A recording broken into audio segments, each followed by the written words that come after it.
wabarakatuh.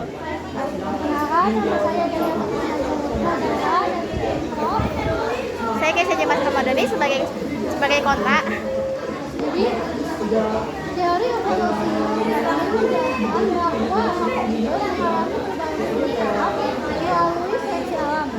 Teori ini dikembangkan oleh fosil, genetika, homologi, dan observasi langsung kepada hingga saat ini evolusi masih menjadi utama biologi.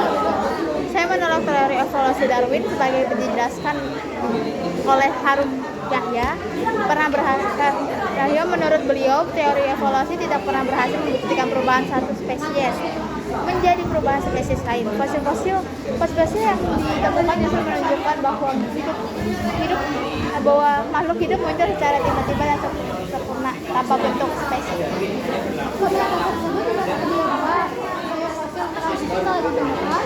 Selain itu, bukti evolusi tidak hanya bergantung pada fosil, tetapi juga pada bukti kesamaan DNA antar spesies. Namun Harum Yahya menyatakan bahwa kemiripan DNA tidak membuktikan evolusi, melainkan menunjukkan desain yang sama. Selain itu, seleksi alam hanya menjelaskan variasi kecil, bukan muncul organ kompleks seperti mata dan otak manusia. Seleksi alam memang bekerja secara bertahap dalam waktu yang sama.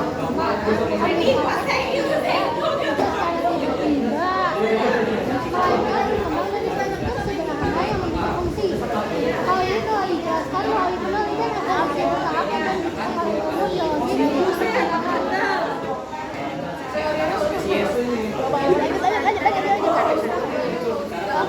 Harum Yahya juga menegaskan bahwa teori evolusi bertentangan dengan keyakinan penciptaan seperti dalam Al-Quran surat Yasin ayat 4. Sesungguhnya kami telah menciptakan manusia dalam bentuk yang sebaik-baiknya.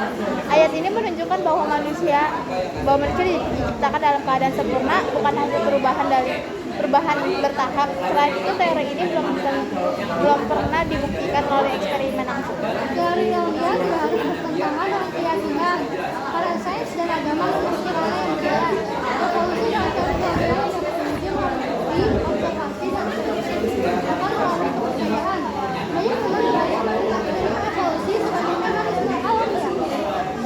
Namun menurut Harum Yahya, jika teori evolusi benar, seharusnya perubahan antar spesies dapat diamati secara jelas dan lengkap.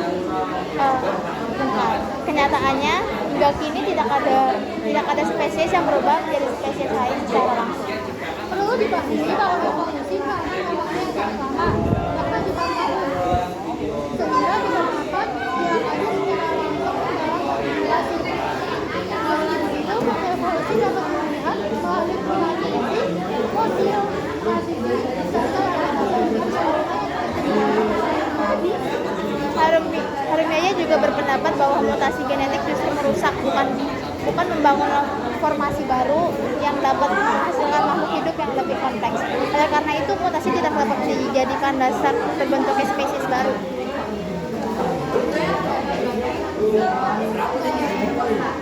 Memang.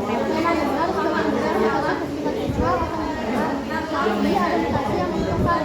Mutasi dimulai dari seleksi alam dan melakukan baik data dunia atau manipulasi spesifik. Bukan mutasi dari seleksi alam.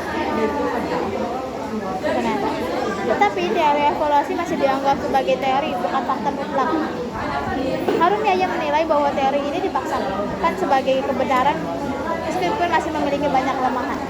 Dalam ilmu pengetahuan, istilah teori formula juga mengangkat penjelasan ilmiah yang benar-benar terdapat tentang pengetahuannya. Teori evolusi tersebut dikritisi dan dibuat oleh penemuan baru sehingga tetap relevan hingga sekarang. Meski demikian, kami tetap berpendapat bahwa penciptaan makhluk hidup lebih masuk akal dibandingkan makhluk tanpa tujuan yang jelas.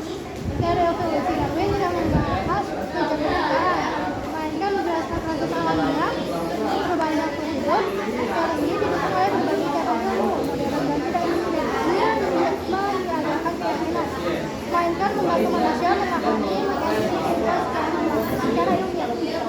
Sekian dari kami. Wassalamualaikum warahmatullahi wabarakatuh. wabarakatuh.